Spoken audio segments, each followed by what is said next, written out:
Hello and welcome to SourceCAD. In this video, Scott Onstad will show you the step-by-step method of bringing in a 3D texture map from any location from Google Earth to Revit in 3D, just like this example. Now, this is a great way to show the context of your building site for your projects. So, without any delay, let's get started. In this video, I'd like to show you a workflow for bringing a texture mapped 3D model into Autodesk Revit from Google Maps or Google Earth Web. And here we have the result in Revit. So here is a texture mapped 3D model of an urban area with lots of detail. And this can provide a great way of showing the context of your building site. This works pretty much anywhere in the world, and I've just chosen the Science Center in Vancouver, British Columbia as the focus of the project. So let's get started. And this whole workflow hinges upon a specific plugin on GitHub called Maps Models Importer. And this plugin is an importer for Blender. And I'm really a newbie when it comes to Blender. I'm a longtime 3ds Max user, so this should give you a sense that you don't really need much Blender experience to do this successfully.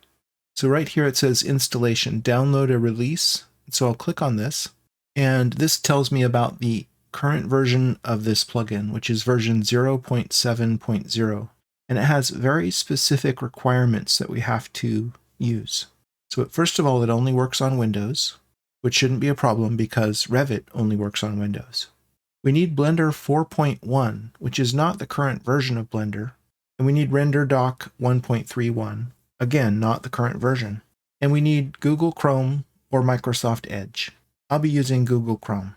And we have to alter Google Chrome using specific command line flags here, which are used in the shortcut that launches the browser. So it's a fairly involved workflow, but we can do it together. So let's go and look at these dependencies. I'll go to Blender download page. And then we need an older version, so I need to go to a previous version, and then download any Blender, and then go to 4.1, and then download the Windows 64-bit zip file, which I've already done. Next, we need RenderDoc, which is a debugging tool. And this is how we're going to capture the feed coming out of Google Maps. So I need to use version 1.31, download the installer, and install it. I've already done that.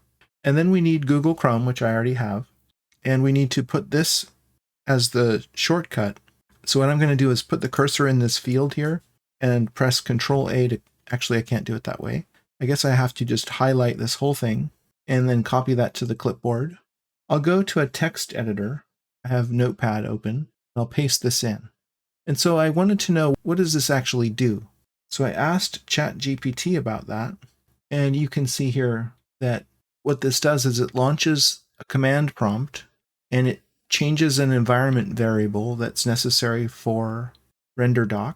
And then it starts Google Chrome and it uses specific flags which disable parts of the GPU so that we can properly capture this information coming out of Google Maps. So I think it's all very safe and straightforward. Now, reading through this, I see that it's trying to launch Google Chrome from C program files x86. This is actually not true. If I look in my file system under C program files x86 under Google, there is no Chrome in here. Google Chrome is actually installed under program files, Google Chrome application, and there it is. So what I'm going to do is right-click on this and send to desktop create shortcut. Then I can go to the desktop and here's my Chrome shortcut. Now I need to alter that, but let's look at our notepad again. So I'm going to change the text in here and remove the x86 here from program files. Let me just widen this and you can see. So this is the actual path to my Chrome executable. Okay, so before we move further into the video, I'd like to give you a completely free Revit Architecture Essentials course. If you are new to Revit architecture and you want to learn it in a step-by-step way, all for free, along with the certificate of completion, then here is a course in SourceCAD in which you can sign up right now and start learning. It's completely free and you'll receive a certificate once you finish the course 100%. So sign up for the course now. The link is in the description and also in the first pinned comment. And then continue the video here. So I'm going to now copy all of this to the clipboard, and then I'll go back into my shortcut, right click on that and go to properties. And in the target field, I'm going to just get rid of everything that's in there and paste. Okay. This changes the shortcut, and maybe I'll just rename this and call it Special Chrome Launcher. Before I launch it though, I'm going to launch RenderDoc, and I put a shortcut here just to make it easy. So RenderDoc is something I've already installed, and here it is. So RenderDoc has an item in the file menu that we need to add, and this will allow us to inject RenderDoc into the browser process. To do this, we go to Tools, Settings, and check right here, Enable Process Injection, Restart Required. Okay, close that, launch RenderDoc again, and now we have a new item right here in the file menu, Inject into Process. So we're going to do that in just a second. So I'm going to launch Chrome by double-clicking on my special shortcut, and it opens up a white window. This is good. This is the way it's supposed to work. And if you go down to your taskbar, there are two items under Chrome, and one of them is this here. It gives us a program ID number that we can use to inject into the process. This process is 16704. Don't click OK yet. Then over here, I'm going to inject into process, and it has to happen immediately after the process starts. So I'm going to say 16704, there it is. And we want to make sure it's the process here that is the GPU, Google Chrome GPU, inject. So now I can go over here and click OK to this message, and it will launch the browser. And now there's this communication happening between RenderDoc and Chrome. And you can see that right up here in the upper left-hand corner, there's some information that it's superimposing over the browser. So we're going to be able to capture whatever happens in the browser now. This is a debugging tool. So now I'm going to go to maps.google.com, and I'm going to go to Vancouver, BC. Here's the city of Vancouver. I'm going to zoom in on that. And you can see there's this inlet here. Right at the end of the inlet is Science World. This is the project I'm interested in. So I'm going to close this sidebar, and I want to view this in a different way. So I'll go to Layers and go to More and turn off labels, go to Satellite View, and go to Globe View. Globe View enables 3D. I can then close this window, hold down the Shift key, and drag the left mouse button, and you'll see that you're now in a 3D space. So you just want to give it a minute to load in all those 3D models in this area and the texture maps. I think we've given it enough time already. And if you look up here, it says print screen to capture. So we're going to have to press the print screen key, but there's another detail that's mentioned on the original plugin page that in order for this to actually work, you have to be dragging the mouse. So I'm going to be dragging the mouse just slowly like this, and then I'm going to press print screen while that's happening. Now I'll go back to RenderDoc, and because I pressed print screen while it was moving along, it captured this. It's 69 megabytes for this because it contains all the 3D models. Then I'll click on this and click Save. And this is going to contain all of that information that we're capturing off the screen. And I'm going to call this one Science Center. And I'm going to place that on my desktop. It's an RDC file. Okay, that's all we really need RenderDoc for. I can then close out of my browser. Actually, let me just close out of RenderDoc, and it's still connected, so I'll close my browser also. Next, I need to launch Blender, and I've downloaded it here and extracted the zip file on my desktop. I'll double-click on the Blender executable to launch it. Here it is. I'll click off to the side to dismiss this initial window, and we have a collection that has a camera, a cube, and a light in it by default, and you can see those items here. I'm going to Windows select those things and press the Delete key because we don't need them. Next, I'll go to the Edit menu under Preferences and Install and locate the Maps Models importer that you downloaded. If you haven't downloaded it already, you can do so right here on this page, right here. just download it. And there's no need to unzip this archive. In Blender, we're just going to be selecting the zip file and say install add-on, and then enable it by checking this box right here. What this does is it gives us a new item in our import and export menu, right in here. Import Google Maps Capture. This enables us to import an RDC file that we just created using RenderDoc and Google Maps. So I'll choose this item and select the sciencecenter.rdc and import it. Be patient because there's nothing on the screen that shows that something is happening, but it is, and it takes about 30 seconds maybe. Okay, so here it is, and I'm going to come up here and choose this item to look at viewport shading. And then I just need to learn how to navigate in Blender. So roll the mouse wheel to zoom in and out, drag the mouse wheel to orbit, and hold down the Shift key while you drag the mouse wheel to pan. So we have a full 3D model here, and if we got too much, we don't want to have all of it. Like here's just a portion of this stadium here. What I'm going to do is get rid of that and press delete. And same thing over here. I have some extra pieces I don't really want, so I'll just get rid of those. So I can focus in on my site, and this gives us a great sense of context.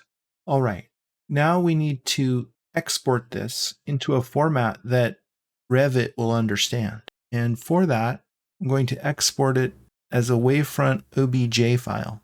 I'll save that again on the desktop, and I'll call it Science Center. And Revit uses an up axis of Z, not Y. So I'll choose Z here. And the forward axis should be the positive X, just like that. The first time I export this, I'm just going to use a scale of 1 because I don't really know what size it is. I'll export this now. And now I'm in Revit. So I'll create a new project using the Imperial Multidiscipline template. Then go to the default 3D view by clicking this house icon in the quick access toolbar. We don't need the scope boxes, which are shown in green here, because we're trying to bring in a large scale model. So we don't want to be limited by this default scope. I'll create a crossing window over those two scope boxes and press the delete key. And then go to the Insert tab and Import CAD and choose OBJ files and select your Science Center OBJ file that you just exported from Blender, leaving all of the other options at their defaults. Click Open. The chosen file is unitless. Please select the units for the model. I'm going to leave this as meters on this first import. We're going to get a sense of the scale here. So it looks fairly small. I suspect we're going to have to enlarge this. So if I zoom in here, then switch into realistic mode where we can see textures. And there are also edges. So it's a little distracting because there are just so many edges. I'll go to graphic display options and turn off show edges, and that's much better.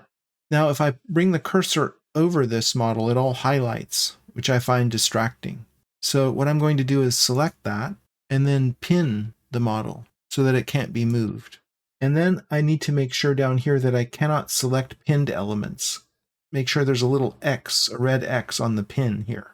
Then I can deselect and zoom in and it won't highlight like that. So what I need to do here is measure something. So this is a nice straight edge here. I'm going to measure that. I'll go to Modify, Measure, and I'm going to make a measurement here. Now this is in imperial units. It's a little hard to see, but it's 1 foot, 1 inch, and some change. But this is really hard to work with for scale factors because of the feet and inches format. So I'm going to go to Manage, Project Units, change the length unit from feet and fractional inches to just feet. And I'll use a couple of decimal places.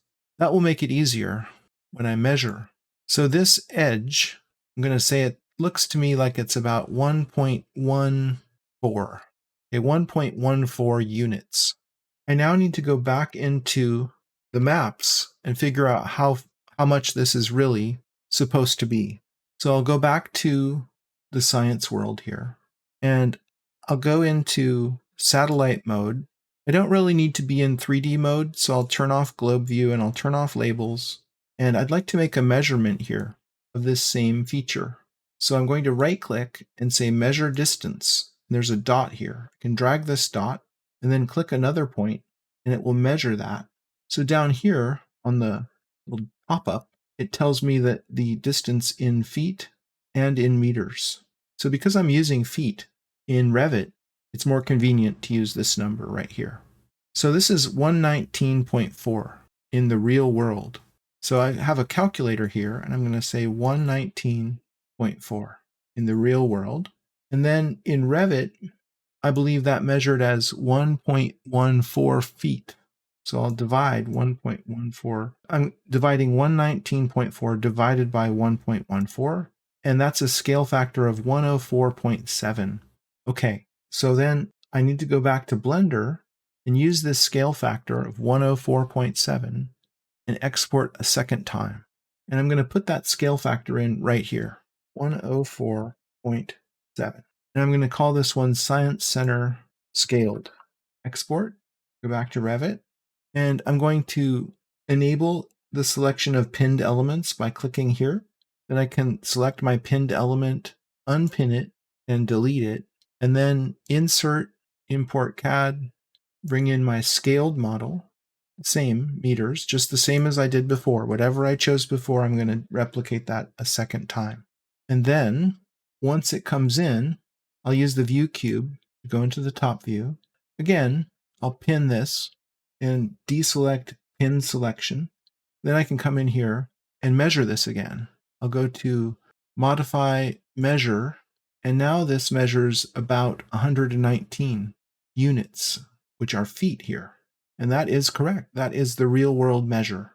So I'll just go back and set my units back the way they were under Manage, Project Units, Length Units. I'll set this back to feet and fractional inches. Rounding to the nearest half inch sounds good. And I noticed that the texture maps aren't as good as they looked in Google Maps, and that may be that I didn't quite wait long enough for all of the maps to load.